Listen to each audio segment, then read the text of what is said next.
Hello, it's Nick, and today we will talk about cards. Cards are an integral part of many user interfaces because they make content and features more discoverable.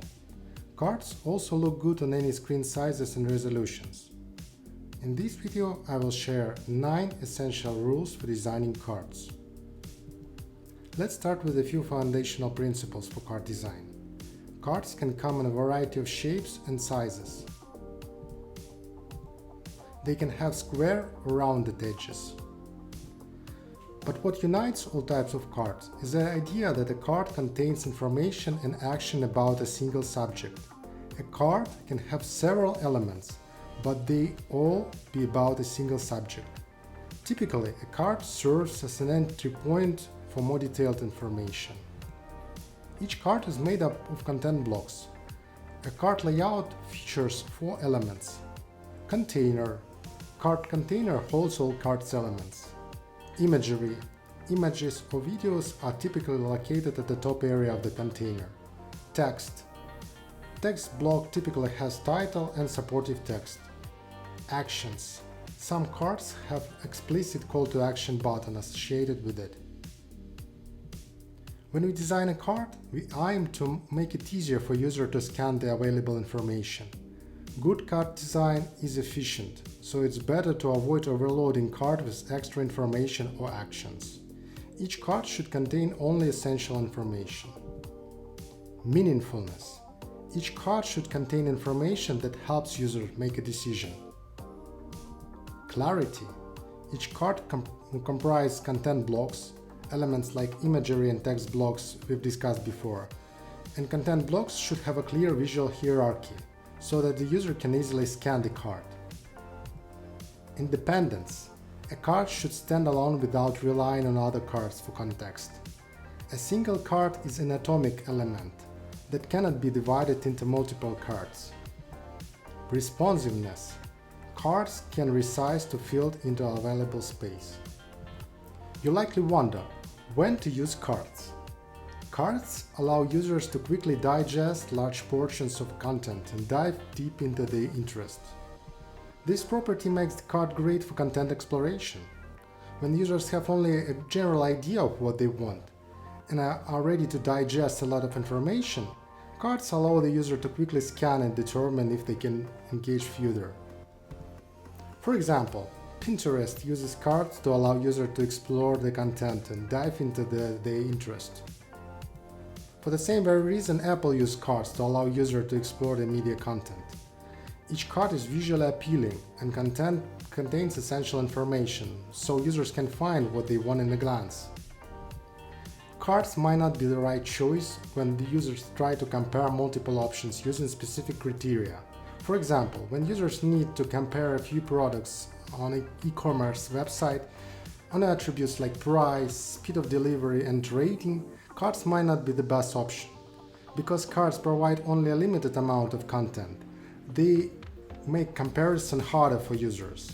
It's better to stick to grid or list for that purpose, like in this example by Amazon.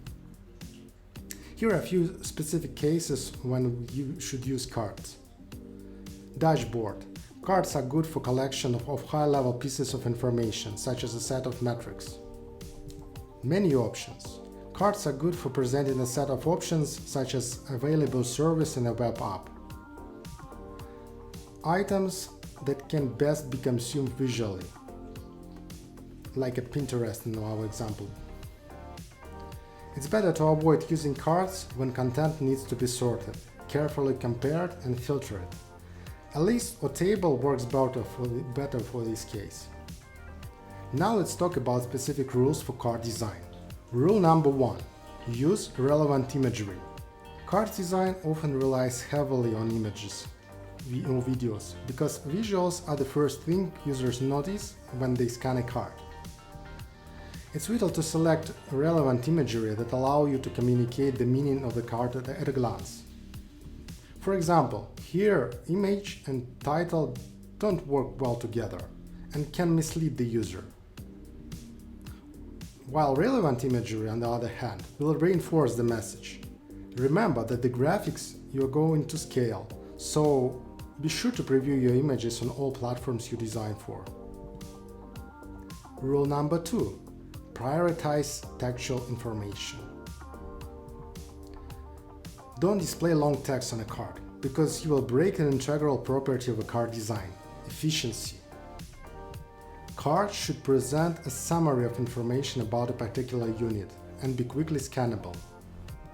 Provide a short overview that users can scan fast and ensure that the overview encourages users to explore more. Strive for 50 or 60 characters for a summary, equal to one line of text. The maximum length of content should be under 100 characters, or no more than 2 short sentences. Rule number 3. Clear call to action buttons. The card usually has only one button, like a big button at the bottom in this example. Keep in mind, if a card has a significant singular action behavior, you should make the entire card clickable, not just the button. Sometimes you need to use 2 actions per card. In this case, secondary actions should be visually differentiated. Not only does the style of a button matter, but also how they work with other content blocks in your card. It's recommended to visually separate interactive elements from static. Dividers can be visible, like one pixel line that divides a section in this example, or created using a white space. The law of proximity states that the items placed near each other are perceived as grouped. In this example, we use a white space around the individual blocks to make it easier for users to separate interactive and static sections. Rule number 4. Use simple typeface. Generally, it's recommended to use sans serif fonts for text on a card, because sans serif font will scale well and help you make text look equally good on large and small screens. You should also avoid handwritten fonts because they don't scale really well. Rule number 5. Use shadows to indicate the card object. UI elements should always communicate their meaning. Users should know how to interact with a particular UI element by looking at it. And when it comes to card, a shadow effect gives the user a visual hint that the element they see is a card. On a desktop, you can utilize an on-hover effect for a card that contains an action. Simply change the Z depth on the mouse hover to give the user a visual feedback. But remember, if a card is not actionable, you should not provide hover feedback. Rule number 6. Avoid using scrolling within a card on mobile. Sometimes you need to put a lot of content in a card, so you can go overboard with the maximum available card space. Adding a scroll effect seems like a good idea, but it's not. When you introduce a scrolling within a card, you risk creating an unpredictable scrolling behavior, such as scrolling within a scrolling. It's better to use progressive disclosure, such as offering a button that users can click to see more information.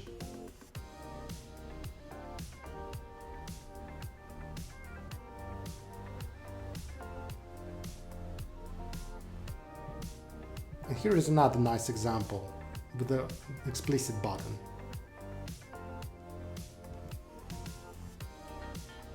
Rule number 7.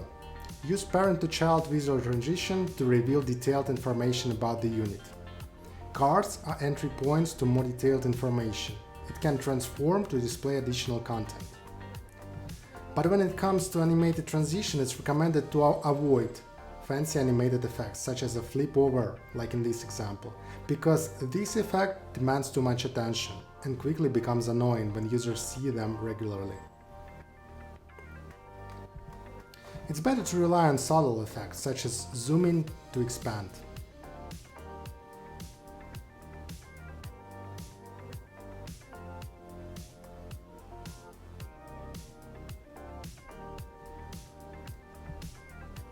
Rule number 8.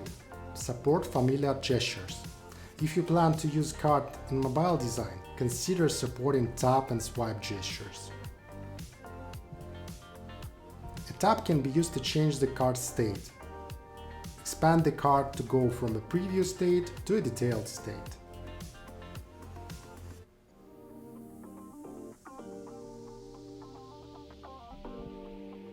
Swipe can be used to navigate between cards in a collection.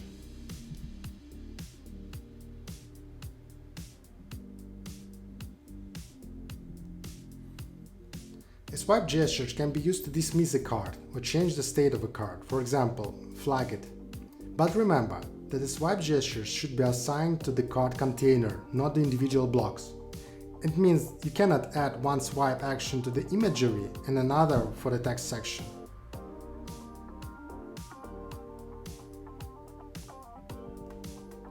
Rule number 9. Scale card to adapt it to different screen sizes and resolutions.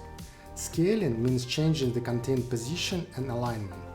A card should be modular, meaning you can vary the order of a card blocks without destroying the card meaning.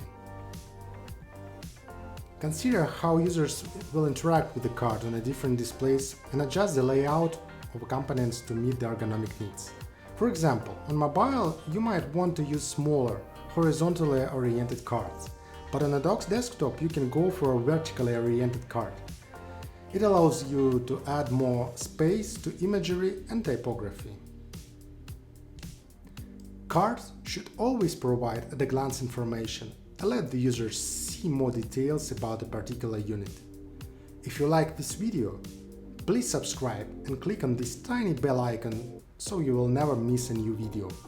Thank you!